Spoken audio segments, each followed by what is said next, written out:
அம்மாடி, இல்லாத அம்மாவை நினைச்சு கவலைப்படுறத விட உயிரோட இருக்கிற மாமியார அம்மாவா தானே. அப்பதான் உங்க 2 பேருக்கும் பிரச்சனை இல்லாம இருக்கும், உனக்கும் ஒரு நிம்மதி கிடைக்கும்.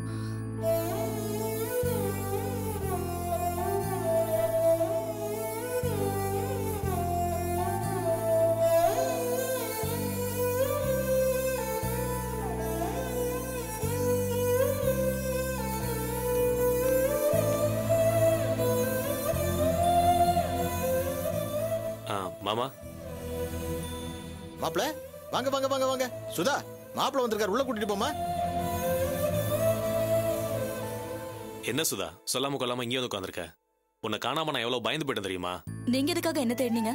அதான் உங்களுக்கு அம்மா தங்க தம்பின்னு பெரிய குடும்பம் இருக்கே. சரி வா, எதுவா இருந்தாலும் நான் வீட்டுல போய் பேசிக்கலாம். எங்க பூஜா? எனக்கு மனசு சரியில்லை, நான் வரமாட்டேன்.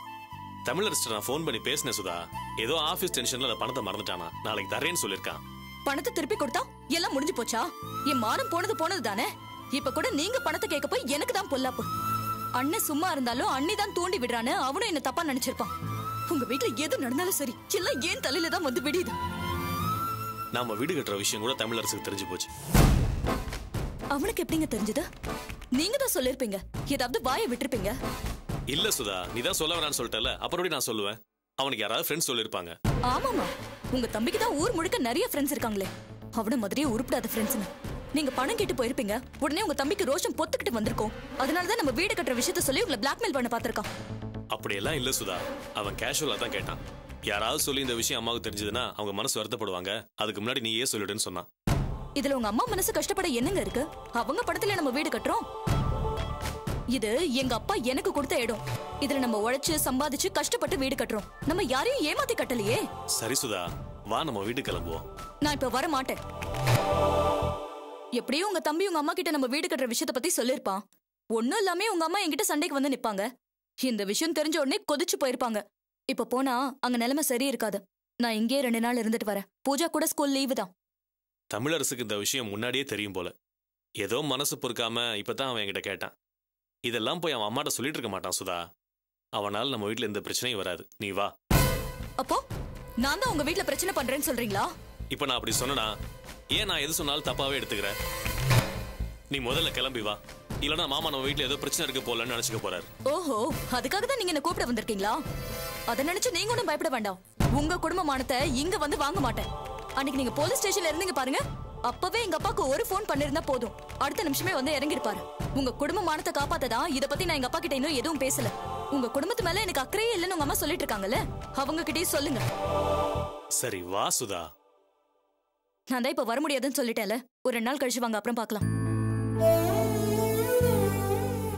எனக்கு ஒரு சின்ன உதவி பண்ணுங்க. பூஜாவுக்கு ஸ்கூல் லீவு தான். சுதாவும் பூஜாவும் இங்கே 2 நாள் இருந்துட்டு போட்டோன்னு நீங்களே எங்க அப்பா கிட்ட போய் சொல்லிட்டு போங்க.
பாத்தியா? ஏப்பா, நீ எவ்வளவு நேரம் இங்கே இருப்ப? உனக்கு வேற வேலையே இல்லையா? வேலை இருக்குப்பா. அம்மாவை பார்த்துட்டு தான் போடணும். 3 நாள் லீவ் போட்டு வந்திருக்கேன். ஏதாவது சாப்பிட்டியாப்பா? இல்ல பரவாயில்ல, நீ சாப்பிடுப்பா. சரி. ஏப்பா, நீ பாக்குறத அந்த அம்மா பார்த்தாங்கன்னா என்னைய தான் திட்டுவாங்க. சரிப்பா.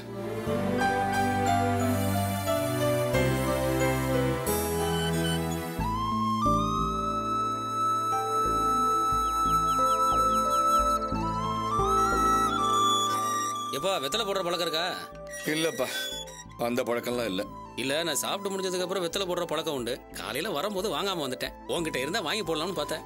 நான் எங்கேயும் போக மாட்டேன், இங்கதான் இருப்பேன். நீ வேணா போயிட்டு வா. அவங்களுக்கு தெரிஞ்சிச்சுன்னா என் வேலை போயிடும். நீ பாட்டு உள்ள போயிட்டீனா?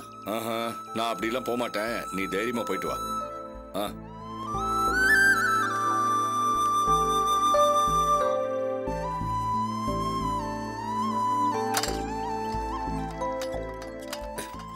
மறந்துட்டேன் பாத்தியா, இந்த மோட்டர் போட்டு விட்டுருக்கேன். டேங்க் ஃபுல்லாயிரும். ஃபுல் ஆயிடுச்சுன்னா ஆஃப் பண்ணி விட்டுறியா? இங்க பாரு, இந்த இங்கதான் சுவிட்ச் இருக்கு, மறக்காம ஆஃப் பண்ணிருப்பா. எப்பா நீ பாட்டுல மறந்துட்டீங்கன்னா அந்த அம்மா கத்தும்பா, மறந்துடாதப்பா. பண்றேன்ப்பா, பாத்துக்கண்ணா.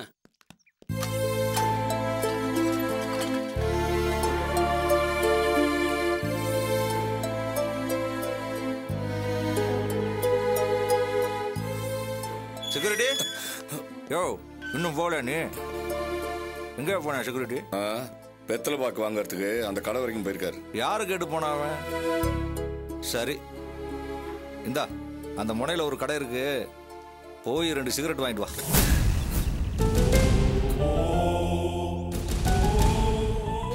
என்ன யோசிக்கிற? இல்ல, செக்யூரிட்டி வந்துருவாரு, மோட்டர் வேற போட்டிருக்கு. அதெல்லாம் நான் பாத்துக்கிறேன். நீ போய் சிகரெட் 2 வாங்கிட்டு வா. நான் சாப்பிட்டேன்னா தம் அடிக்கணும். இந்தா இப்படி.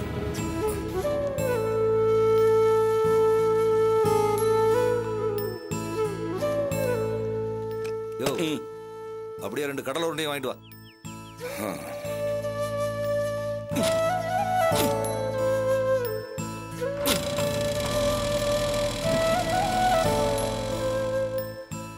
பண்ணாட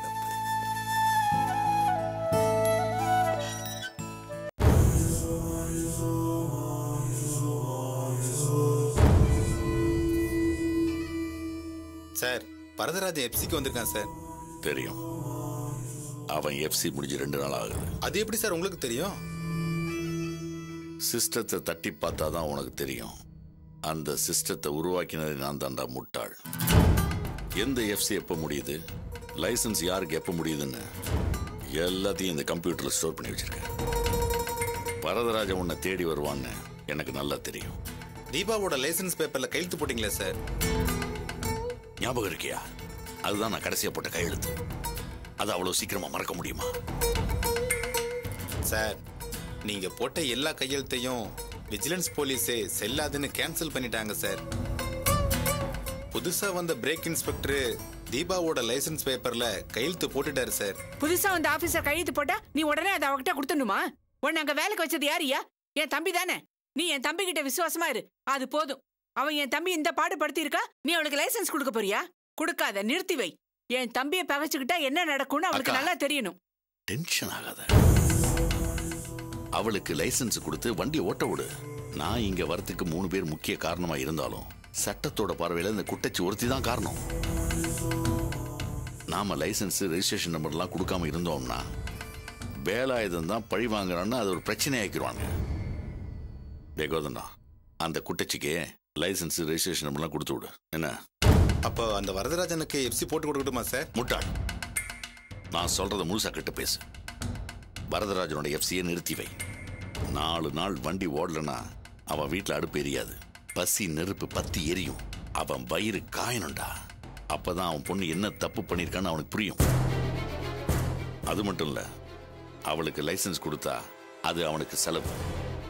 ஆனா அவனுக்கு எஃப்சி தராம வண்டி நிறுத்தி வச்சா குடும்பத்துக்கே வருமானம் இல்லாம போயிடும்.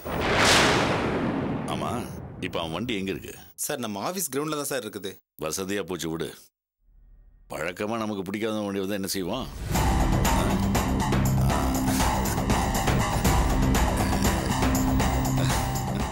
புரியுது சார்.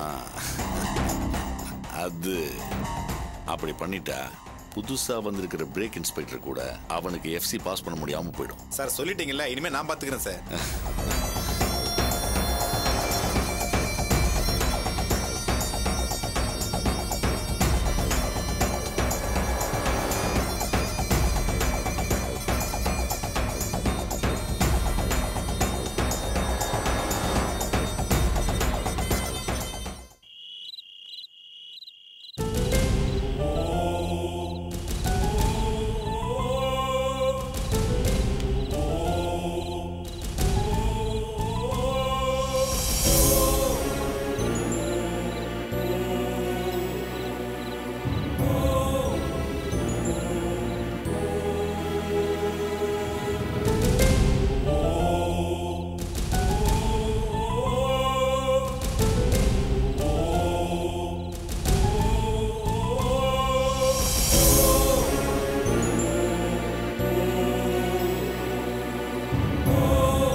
பாரியா, உன் பொண்ணோட வண்டி ஆர்சி புக்கு லைசன்ஸ் ரெண்டும் இதுல இருக்கு.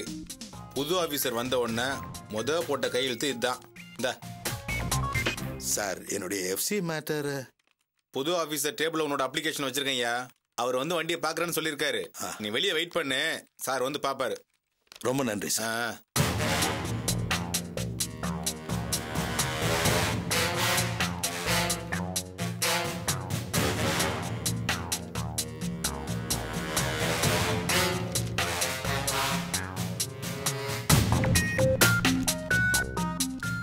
வாங்க சார்.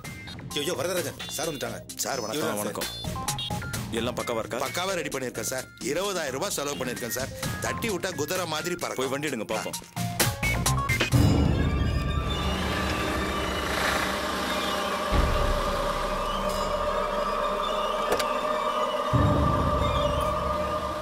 போங்க.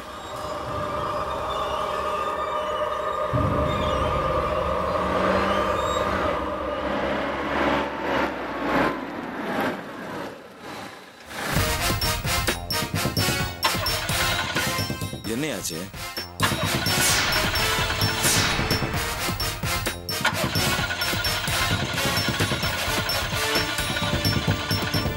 என்னையாச்சு? தெரியல சார், இதோ பாக்குறேன்.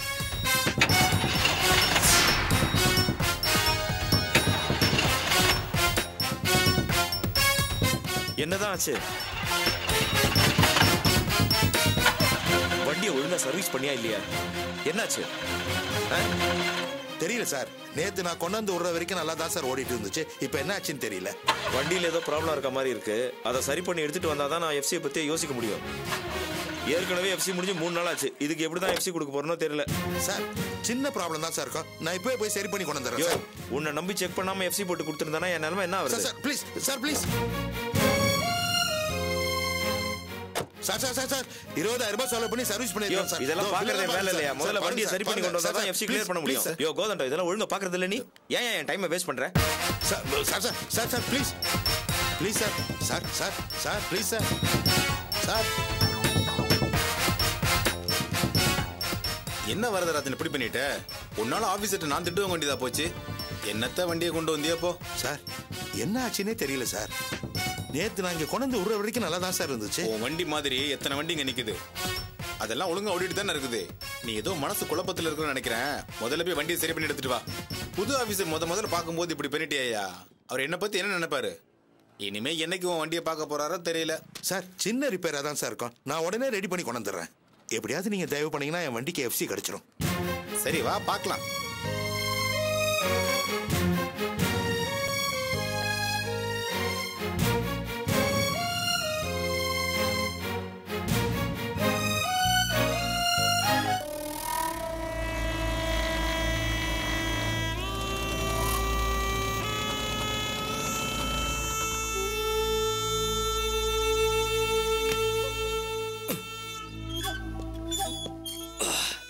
அட வாப்பா, நல்லா இருக்கியா? நல்லா இருக்கேன். இன்னைக்காவது அம்மாவை பார்க்க முடியுமா?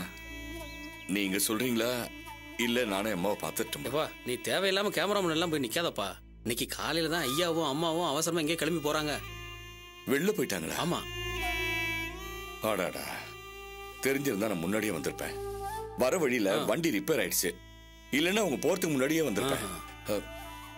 சரி, அவங்க வர வரைக்கும் நான் இங்கேயே வெயிட் பண்றேன். எப்பா நீ இருந்தா நேத்து ஃபுல்லா நின்னு பார்த்த. அவங்க எங்க உன்னை உள்ள கூப்பிட்டாங்க? இங்க நின்னு நீ வெயிட் பண்றதை விட பேசாம அம்மாவோட செல்லுக்கு கால் பண்ணிரு. நிறைய வாட்டி ஃபோன் பண்ணேன், ஆனா அவங்க போனை எடுக்கவே இல்லை. அதான் வேற வழி இல்லாம நேர்லயே வந்தேன். என்னப்பா நீ இந்த வீட்டு சம்பந்தின்னு சொன்னிய, அப்ப உள்ள போறதுக்கு என்கிட்ட போய் சொன்னியா? இல்ல, சம்பந்தி தான். நீ சம்பந்தின்னு சொல்ற, அந்த அம்மா எந்த பண்ணாடையும் உள்ள விடாதன்னு சொல்றாங்களே. அவங்க ஒரு தடவை தான் சொன்னாங்க. நீ ஏன் திருப்பி திருப்பி அதையே சொல்லி காட்டுற? சரி சரி, பெரிய இடத்துல எவ்வளவோ பிரச்சனை இருக்கும், நமக்கு எதுக்குப்பா அந்த வம்பு? ஏன்பா நேத்து பூரா நீ சாப்பிடவே இல்லையா? நைட்டாவது வீட்டுல போய் சாப்பிட்டியா இல்லையா? நீ எப்படி இன்னைக்கு நைட் வரைக்கும் இங்கதான் இருக்க போற? இன்னைக்காவது நீ சாப்பாடு கொண்டு வந்துருக்கலாம்ல. எப்பவும் டீ போய் இங்க வருவான், அவனு இன்னைக்கு வரல. நீ ஒண்ணு செய்ய, நீ இங்கே இரு, நான் போய் டீ குடிச்சு வரேன். உனக்கு வாங்கிட்டு வரேன்ப்பா. எனக்கு அதெல்லாம் ஒண்ணும் வேணாம். தப்பா எடுத்துக்காதப்பா, ஏதோ பழகிட்டா தான் நான் உன்னை இங்க விட்டு போறேன். பரவாயில்ல, நீ போயிட்டு வா. அம்மாவும் ஐயாவும் வீட்டுல இல்ல, அவங்க வர்றதுக்கு எப்படியும் லேட் ஆகும். அதுக்குள்ள நான் வந்துடுறேன். பத்திரம் பாத்துக்கோ. சரி.